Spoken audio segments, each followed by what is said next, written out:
Welcome to all episodes. I am Dr. Prem Shankar Pandey, founder and director of Mindshift and Holistic Awakening. आज के session में मैं आपको कायाकल्प क्रिया अर्थात शंख प्रक्षालन क्रिया के बारे में बताऊंगा। सबसे पहले ये जान लेते हैं कि इस क्रिया को शंख प्रक्षालन क्रिया क्यों कहते हैं।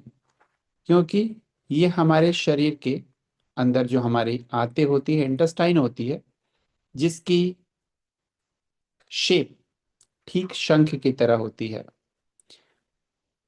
इसलिए हम इसे शंख प्रक्षालन क्रिया कहते हैं। इस क्रिया में हम अपने small intestine, large intestine, abdomen, food line अर्थात एसोफेगस और एरेक्टम की क्लीनिंग करते हैं। तो ये एक ऐसी प्रक्रिया है जिसमें मुंह से लेकर के आपके रेक्टम तक की पूरी क्लीनिंग हो जाती है।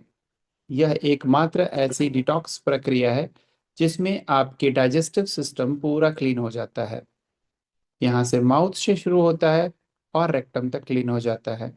इसलिए आपको पता है कि हमारा पेट हमारा इंजन है। अगर हमारा इंजन स्वस्थ है तो हमारे शरीर की सारी बीमारियां धीरे धीरे गायब हो जाती है। इसलिए यह शंख प्रक्षालन क्रिया हर एक बीमारियों को दूर करने में सहायक होती है। हमारे शरीर की बीमारियां या तो बैक्टीरिया और वायरस से आती है या हमारे डाइजेस्टिव सिस्टम के खराब होने से आती है, जैसे कि कमर में दर्द, सीने में जलन, cervical pain, migraine pain, headache, shoulder pain, elbow pain, knee pain. ये सारी बीमारियां गैस की वजह से हो सकती हैं। इसलिए जब भी हम शंख प्रक्षालन करते हैं, इन बीमारियों में काफी सुधार मिलता है और बाल झड़ने भी बंद हो जाते हैं। इसके बारे में और ज्यादा जानकारी के लिए हम आगे चलेंगे। तो शंख प्रक्षालन जो है वो दो तरह के होते हैं, एक लघु शंख प्रक्षालन और एक दीर्घ शंख प्रक्षालन। जब हम इंटेस्टाइन अर्थात हमारे अपने आंतों की क्लीनिंग करते हैं और उसे साफ करते हैं, उसे हम शंख प्रक्षालन कहते हैं। अगर हम उनसे अ, पूरी अच्छे तरीके से साफ कर लेते हैं तो वो दीर्घ शंख प्रक्षालन कहलाता है, और अगर मोटा मोटा साफ करते हैं तो उसे लघु शंख प्रक्षालन कहते हैं। तो यह एक स्टोमक का कंप्लीट क्लींजिंग होता है, पूरी तरीके से सफाई। इससे ज्यादा इंटेंस वर्जन हमारे आंतों को साफ करने के लिए आज तक नहीं बना है। हम इसे शंख इसीलिए कहते हैं कि हमारी जो आंतें हैं वो करीब 30 से 40 फीट लंबी होती हैं और शंख की तरह गोल गोल गोल गोल मुड़ करके पेट में एक शंख की रेखा बनाती हैं। इसलिए हम इसे शंख प्रक्षालन क्रिया कहते हैं। ये हमारी आंतें ठीक इसी की तरह हमारे पेट के अंदर रहती हैं। तो आइए जानते हैं कि इस प्रक्रिया में जब हम अपनी 30 से 40 फीट लंबी आंतों को अर्थात हमारी आंतें शरीर की लंबाई की लगभग 3.5 गुनी होती है, और यही हमारे खाने को पचाने में मदद करती है।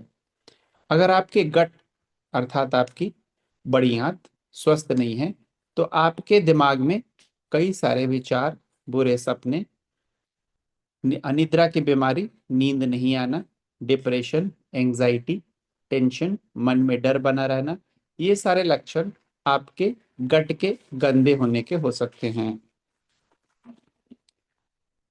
और अगर यह काफी दिनों तक बना रहता है, इसका मतलब आपके शरीर में टॉक्सिसिटी अर्थात जहरीला पदार्थ बनना शुरू हो चुका है। आपके शरीर में टॉक्सिन्स की मात्रा जितनी बढ़ती चली जाएगी, आप उतने ही बीमार होते चले जाएंगे। लघु शंख प्रक्षालन या दीर्घ शंख प्रक्षालन इस टॉक्सिन अर्थात अमा को रिमूव करने के लिए किया जाता है। यह एक साइंटिफिक और कॉम्प्लेक्स प्रोसेस है, इसलिए इसे हमेशा एक एक्सपर्ट की देखरेख में ही करना चाहिए। इसको करने के लिए हमें नमकीन पानी की जरूरत होती है, जिसमें हम मुंह से नमकीन पानी को पीते हैं और यह पूरे डाइजेस्टिव सिस्टम और किडनी से होते हुए हमारे रेक्टम तक जाती है सफाई करते हुए। इसमें अगर आपकी किडनीज में कुछ स्टोन्स बने हुए हैं या गॉल ब्लैडर में स्टोन बने हुए हैं, वो सारे भी इस प्रक्रिया में साफ होकर के निकल जाते हैं और आपका पूरा सिस्टम फ्लश आउट हो जाता है। हम इस प्रक्रिया में नमकीन पानी इसीलिए यूज करते हैं कि हमारे शरीर के अंदर जो पानी है, 70% पानी और 3% को 30% खून, वह सारा पानी ही नमकीन है। कभी आपने अगर ब्लड को टेस्ट किया होगा तो आपको महसूस हुआ होगा कि वो भी नमकीन होता है। इसलिए जब हम अपने शरीर में नमकीन पानी डालते हैं तो बॉडी उसे एब्जॉर्ब नहीं करता है, बल्कि उसे आगे बढ़ा देता है, सफाई में मदद करता है। साथ ही साथ जब हम अपने बॉडी में नमकीन पानी डालते हैं तो हमारे ब्लड के प्रेशर में भी वृद्धि होती है। इसलिए यह देखना बहुत जरूरी है कि अगर आपका ब्लड प्रेशर 140 या 150 से ऊपर है तो आप नमकीन पानी का इस्तेमाल न करते हुए अपने एक्सपर्ट से सलाह लेते हुए इस प्रक्रिया को कर सकते हैं।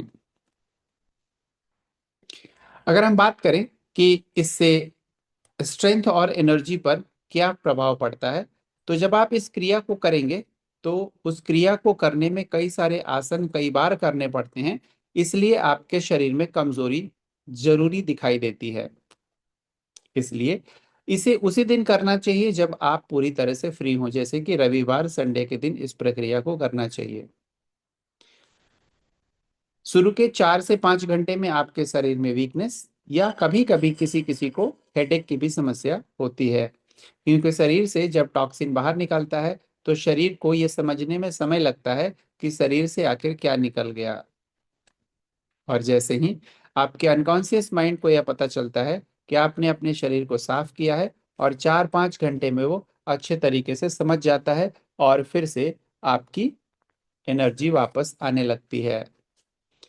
अगर हम इस बेनिफिट की बात करें कि इसके क्या बेनिफिट्स हैं, तो यह आपके क्रॉनिक कंस्टिपेशन को रिमूव करता है। काफी दिनों से अगर पेट में खराबी है, गैस बन रही है, ब्लोटिंग हो रही है, भूख अगर तेज नहीं लग रही है, तो सारे एब्डोमिनल डिसऑर्डर को खत्म करता है। इसलिए इसे डाइजेस्टिव सिस्टम का पनेसिया कहा गया है। पनेसिया का मतलब सारे बीमारियों का एक इलाज। यह आपके लिवर को ठीक करता है, अगर फैटी लिवर की समस्या है तो उसे भी कम करता है। अगर आपके शरीर में ट्राइग्लिसराइड और कोलेस्ट्रॉल की मात्रा बढ़ी हुई है उसे भी कम करता है। आपके ब्लड को पूरी तरीके से प्यूरिफाई करता है। इसका मतलब कि अगर आपको डायबिटीज की समस्या है तो उसे भी ठीक करता है। यह एसिडिटी, इंडाइजेशन और पाइल्स जैसी बीमारियों को पूरी तरीके से हटाता है। यह हमारे किडनी और यूरिनरी ट्रैक्ट को भी ठीक करता है। जैसे किसी की यूरिनरी ट्रैक्ट में इन्फेक्शन होता है, यूटीआईज होते हैं, उसे भी ठीक करता है। अगर हमारे किडनीज के कोई स्टोन्स हैं या गॉल ब्लैडर स्टोन है उसे भी ठीक करता है। साथ ही साथ आपके स्किन को चमकदार बनाता है। आपको एनर्जी ठीक 2 बजे के बाद, अगर आप सुबह 5 बजे इस क्रिया को करते हैं तो 2 बजे के बाद आपके शरीर में एनर्जी आनी शुरू हो जाती है। और साथ ही साथ यह जो लोग ओवरवेट होते हैं उनके वेट को भी रिड्यूस करता है। आइए जानते हैं कि इस क्रिया के करने के कौन कौन से सावधानियां बरतनी चाहिए। यह क्रिया उन लोगों के लिए आसान हो जाती है जो लोग 3 से 4 दिन के योगा की प्रैक्टिस कर चुके होते हैं, क्योंकि इसमें आसनों को करना होता है। जब कई सारे आसन करने होते हैं और आपके शरीर में मोबिलिटी नहीं होती है, आपने कभी मेहनत नहीं किया होता है, तो वह आपके लिए थोड़ा सा और दर्दनाक हो जाता है। लेकिन आप एक्सपर्ट से सलाह लेकर के आप इसे कर सकते हैं। हमेशा इस क्रिया को एक्सपर्ट के गाइडेंस में ही करना चाहिए, क्योंकि इसमें कभी कभी वॉमिटिंग या उल्टी आने की भी संभावना रहती है। इसे महीने में एक बार से ज्यादा नहीं करना चाहिए। सबसे उपयुक्त समय इसको करने का सुबह 5 से 7 बजे का होता है। इसके लिए एक प्रॉपर डाइटरी इंस्ट्रक्शंस फॉलो करना जरूरी होता है, जिसकी चर्चा हम आने वाले स्लाइड्स में करेंगे। इस कायाकल्प की क्रिया के पहले दिन कोई भी फिजिकल या सेक्सुअल एक्टिविटी नहीं करनी चाहिए। जो इंसान बीपी से गुजर रहे हैं उन्हें सॉल्ट वाटर की जगह लेमन वाटर यूज करना चाहिए। हालांकि वो भी अपने एक्सपर्ट के गाइडेंस में करना चाहिए। इस क्रिया को करने के तुरंत बाद आप स्नान नहीं कर सकते हैं, क्योंकि आपके शरीर के अंदर केमिकल रिएक्शन इस क्रिया के बाद चालू रहता है और यह करीब 3 से 4 घंटे तक चलता रहता है, जिसमें आप कई बार मोशन के लिए जाते हैं, कई बार यूरिनेशन के लिए जाते हैं। लेकिन जैसे ही आप स्नान कर लेते हैं, आपका शरीर ठंडा पड़ जाता है और वह केमिकल रिएक्शन रुक जाता है। इसलिए बहुत ही रिस्ट्रिक्ट है कि आप 12 बजे के पहले स्नान नहीं करेंगे। आप चाहें तो इस क्रिया के पहले स्नान कर सकते हैं, लेकिन क्रिया के बाद स्नान आपको 12 बजे तक नहीं करना है। 12 बजे तक आपका मोशन और आपकी यूरिनेशन बंद हो जाते हैं। अगर आप किसी लंबे मेडिकेशन पे हैं, तो आप अपने फिजिशियन या अपने योगा एक्सपर्ट से सलाह ले सकते हैं।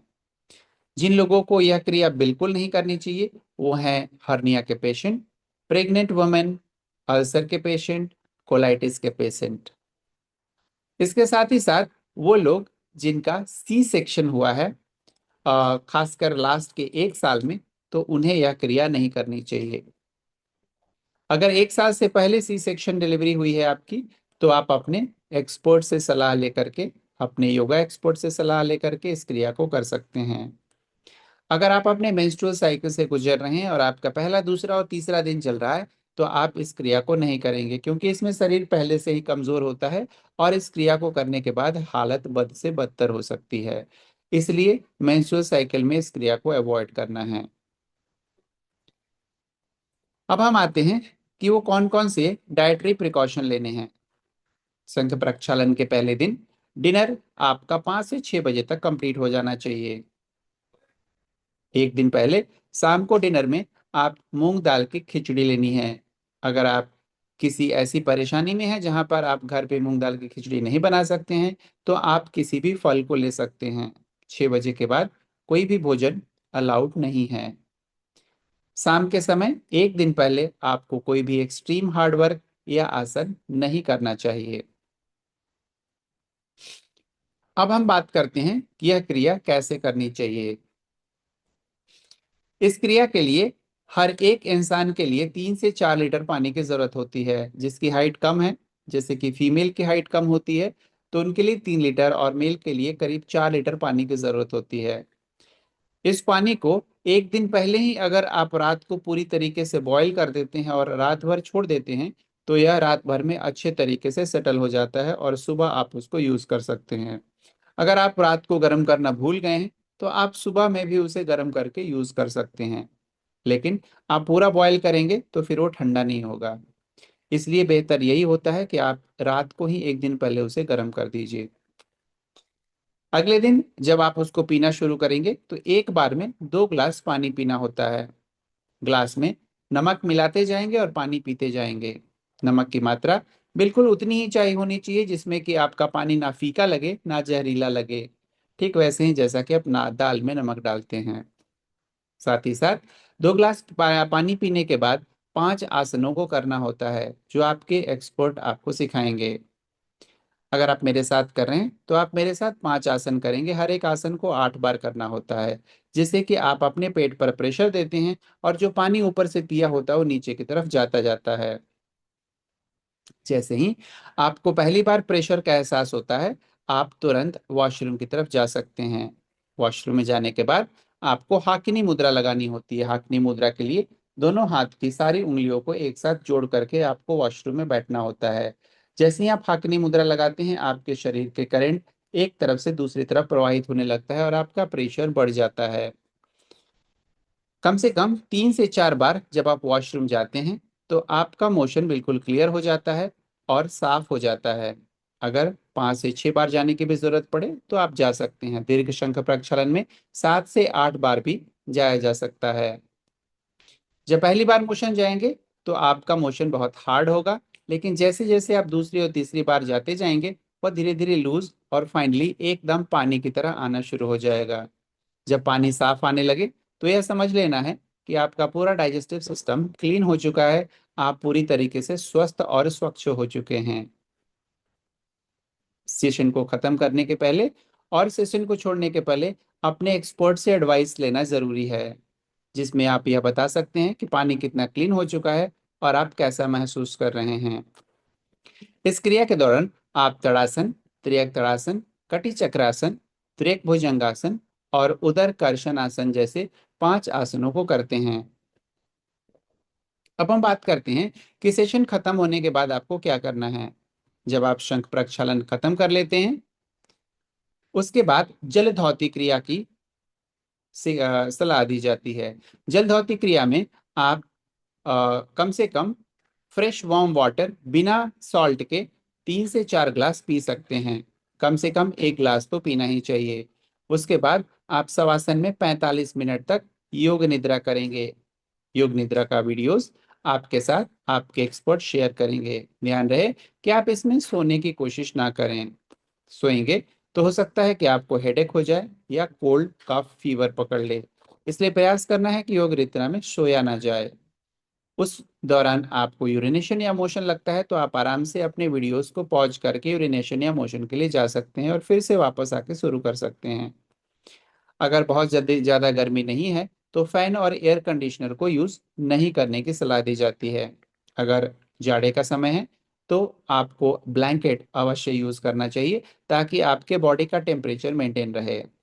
जब सेशन खत्म हो जाए उसके 1 घंटे बाद और 2 घंटे पहले, करीब 2 घंटे से पहले मूंग दाल की खिचड़ी बिना नमक डाले लेनी है। उसमें टर्मरिक ऑप्शनल है, हल्दी आप डाल भी सकते हैं, नहीं डाल सकते हैं। तो उसके इंग्रेडिएंट क्या क्या होंगे? चावल, चावल अगर कच्चा है, रॉ राइस, बॉइल्ड राइस नहीं, रॉ राइस, और साथ में दाल, मूंग की दाल, पीली वाली। केवल यही दोनों चीजों को डाल करके आपको खिचड़ी बनाना है। उसमें नमक नहीं डालना है क्योंकि नमक ऑलरेडी शरीर में बहुत ज्यादा है। उस नमक को कॉम्पेंसेट करने के लिए हम बिना नमक वाली खिचड़ी खाएंगे। साथ ही साथ इस खिचड़ी में आप 75 ग्राम से 100 ग्राम तक घी डालेंगे, जिसमें करीब 3 से 4 चम्मच आपको घी डालने होते हैं। यह घी डालना इसलिए जरूरी होता है कि आपके पेट की जो लाइनिंग होती है वो आपके नमक के पानी से निकल जाती है। एक नई लाइनिंग बनाने के लिए हम घी का इस्तेमाल करते हैं। इस डाइट से आप अपने पेट को पूरी तरीके से भर लेंगे। और अगर उसके बाद 6 घंटे बाद करीब आपको फिर से अगर भूख लगता है तो आप खिचड़ी खा सकते हैं, फल खा सकते हैं। और शाम को भी आप खिचड़ी या फल खा सकते हैं। अगर आप कुछ हल्का फुल्का अनाज भी लेना चाहें, जैसे कि दलिया या ओट्स, तो आप शाम को ले सकते हैं। हर एक फूड के बाद रेस्ट करना जरूरी है। जिस दिन आप क्रिया करेंगे आप प्रयास करें कि बाहर की यात्रा ना करें, क्योंकि उस दिन शरीर थोड़ा कमजोर रहता है और मोशन और यूरिनेशन की संख्या ज्यादा रहती है।